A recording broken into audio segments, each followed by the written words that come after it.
One Filipina engineer is combating climate change through mathematical equations. Kathleen Aviso was recognized as one of Asia's rising scientists by a Singapore-based magazine for contributions to environmental research. But that's not all. Aviso is also gearing her brains towards improving the country's COVID-19 strategies. Well, Professor Aviso from De La Salle University joins us tonight on the program. Professor, thank you so much for joining us. There's a lot of anxiety right now among our kababayans on how this government is handling the COVID-19 response. Do you have some sort of mathematical model in finding answers to improve our COVID-19 response strategy? Yeah, actually, early on during the pandemic,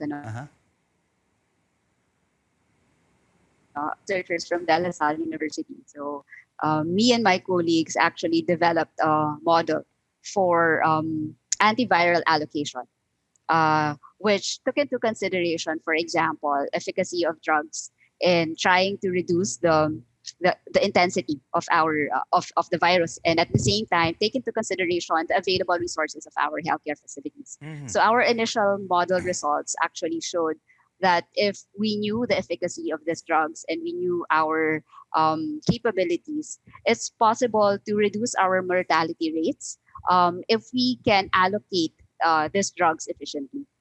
And we've actually extended that model, and now the group is looking at the vaccine allocation model, which is almost similar in structure to that antiviral allocation model. So, Professor, have you presented this model to the IATF and to the national government for them to even look into it or even adopt into their current COVID-19 response? Okay, so at the moment, we have not yet presented it. So we're still developing a web-based app that can be accessible publicly. So at the moment, that web-based tool is still under development, but once it is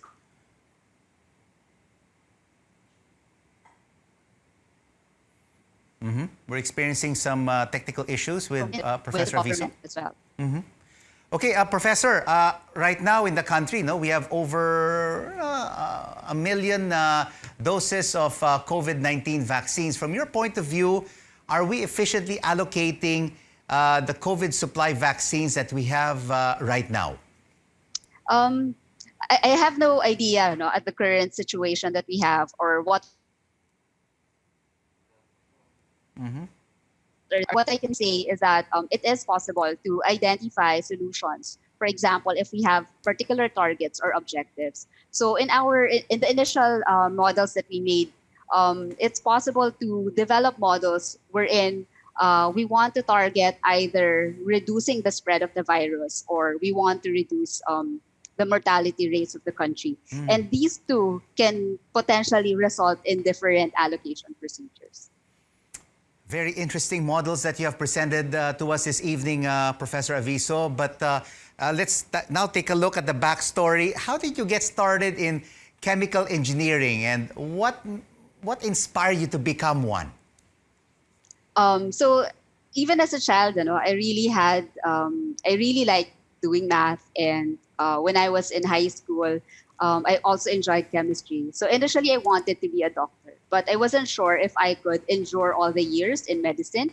So I decided to take up a course that was also pre-med, and that was chemical engineering. So I said that if I finished in 5 years and I didn't want to be a medical doctor, I would still be an engineer.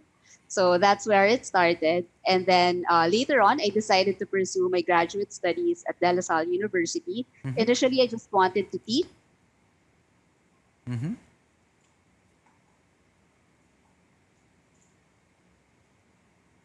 Professor? So, and the rest is history. But Professor, engineering is a male-dominated field. Do you still face any challenges being a female in this engineering field? Well, actually, in the Philippines, we're quite fortunate. I think our country relatively recognizes women. Even a lot of women in that particular field. But when you go abroad, it is indeed a male-dominated industry. There are some challenges, but I've been fortunate that with the support of some of my colleagues and my mentors, I've managed to, I've managed to create a team, a research team, and I've managed to communicate well as well with the male with the male engineers and male professors in the discipline. So what is the ratio of male and female professors right now at De La Salle University, Professor? I'm not sure, but maybe it's about 50-50. 50-50. Yeah. What is your message to women who want to become a chemical engineer or a mathematician like yourself?